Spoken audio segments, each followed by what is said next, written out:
Selamat datang, kita langsung aja yuk ngupas satu konsep penting dalam Islam yang mungkin sering Anda dengar nih, apalagi kalau baru mendalami, Haji Mabrur.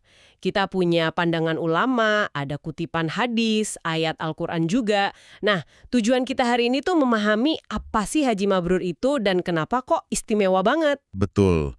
Yang menarik banget di sini, gimana sumber-sumber ini nunjukin kalau haji itu bukan cuma soal ritual ya, tapi ada kaitannya sama perubahan diri orang itu setelah pulang haji.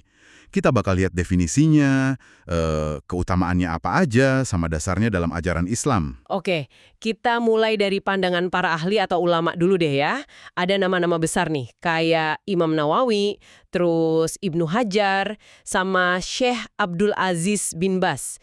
Intinya gimana sih pandangan mereka soal haji yang mabrur, yang diterima Allah ini? Ya, jadi Imam Nawawi itu, beliau seorang ulama besar ya, menjelaskan kalau haji mabrur itu intinya ya haji yang diterima Allah.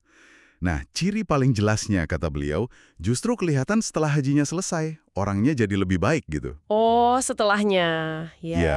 jadi dia meninggalkan kebiasaan buruk, maksiat yang dulu mungkin sering dilakuin, terus jadi lebih banyak berbuat baik. Fokusnya di perubahan setelah ibadah. Menarik, menarik. Kenapa ya aspek perubahan perilaku setelahnya ini kok kayaknya penting banget menurut para ulama? Bukan cuma soal ritualnya pas di sana aja gitu. Nah, ini karena inti ibadah dalam Islam itu kan seringkali nggak berhenti di ritualnya aja, tapi gimana dampaknya ke akhlak, ke hubungan sama orang lain. Ibnu Hajar, ulama lain, nambahin lagi nih kriterianya. Haji mabrur itu katanya syaratnya harus bersih dari riya. Ria itu pamer ya? Betul, pamer. Terus nggak boleh ada dosa atau pelanggaran pas lagi haji, dan harus diikuti taubat, terus amal soleh yang lanjut terus setelahnya. Jadi ritualnya itu kayak pondasi, tapi bangunan karakternya itu harus terus dijaga dan ditingkatkan sesudahnya. Ini nunjukin keseriusan perubahannya. Oke, jadi bukan sekali jadi pas di Tanah Suci, tapi ini komitmen jangka panjang ya. Terus gimana dengan pandangan Syekh bin Baz? Ada sudut pandang lain dari beliau? Kalau Syekh bin Baz, beliau lebih menggarisbawahi soal pengampunan dosa yang luar biasa. Beliau menegaskan kalau haji yang mabrur itu bisa jadi sebab dihapusnya semua dosa seseorang loh. Dosa kecil, dosa besar, sekaligus ngangkat derajatnya di sisi Allah. Semua dosa? Wow. Iya, ini kan ngasih harapan besar ya, kayak riset spiritual gitu. Pengampunan total. Pengampunan total. Wah, ini jadi ingat sama satu hadis, catatan sabda Nabi Muhammad yang terkenal banget soal haji. Bisa dijelasin lagi nggak?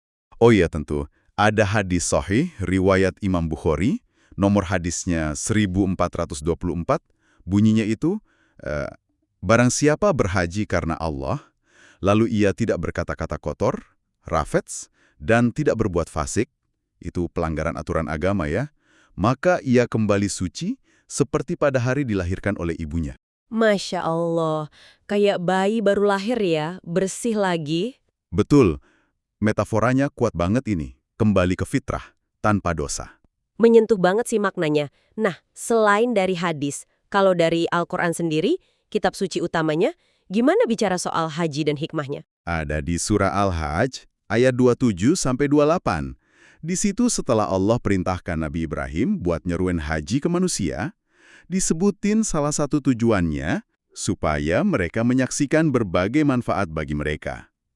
Para ahli tafsir itu menjelaskan kata manfaat ini luas banget cakupannya. Manfaatnya apa aja tuh? Ya manfaat spiritual pastinya, kayak pengampunan dosa, lebih dekat sama Allah. Tapi juga bisa mencakup manfaat duniawi, kayak aspek sosial, ekonomi, kan kumpul banyak orang dari seluruh dunia tuh. Jadi haji itu dimensinya holistik banget. Oke, oke. Jadi kalau kita rangkum nih dari semua sumber tadi, haji mabrur itu jelas ya bukan sekedar jalan-jalan atau nyelesain ritual aja. Ini ibadah yang diterima Allah yang idealnya itu buahnya adalah perubahan diri jadi lebih baik, dosa-dosa lalu bersih, plus dapat banyak manfaat rohani maupun duniawi. Puncak ibadah yang dampaknya tuh lanjut terus. Persis, kualitas hajinya niatnya tulus apa enggak, caranya bener apa enggak, itu jadi kunci. Tapi ujian sesungguhnya yaitu tadi, konsisten nggak dia berubah jadi lebih baik setelah pulang. Haji mabrur itu kayak investasi spiritual jangka panjang lah. Hasilnya dirasain terus sama orangnya. Nah, sebagai penutup nih, mungkin ini bisa jadi bahan renungan buat Anda di rumah ya. Kalau inti Haji Mabrur itu ada di perbaikan diri yang signifikan setelah melalui pengalaman ibadah yang intens kayak gitu, gimana ya caranya kita bisa bawa semangat transformasi yang terus-menerus ini ke aspek lain hidup kita? Mungkin nggak cuma pas setelah ibadah formal aja gitu. Sesuatu untuk kita pikirkan bersama.